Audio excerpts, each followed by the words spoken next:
Hi everyone, I'm Bob with Bourbony.co. Today I'm going to make a Bob's Your Uncle Old Fashioned. This is my signature old fashioned. There's nothing really special about it. It just happened to be the way I make it. So we're going to start right up. We're going to start with some cherries and a little of the cherry syrup. Very good. Go ahead and drop in some ice. All right, and we're going to put in just a dash of Rangala. Add a little more maybe. That works. And we're going to throw in some bourbon. That looks about right.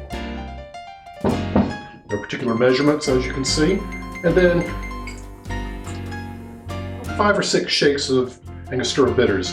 It is a very bitters forward drink. I happen to like bitters, so. And then we're going to stir it up.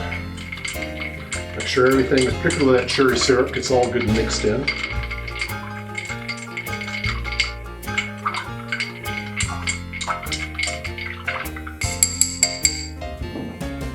Looks good to me. It's the Bob's Your Uncle Old Fashioned. Enjoy. Cheers.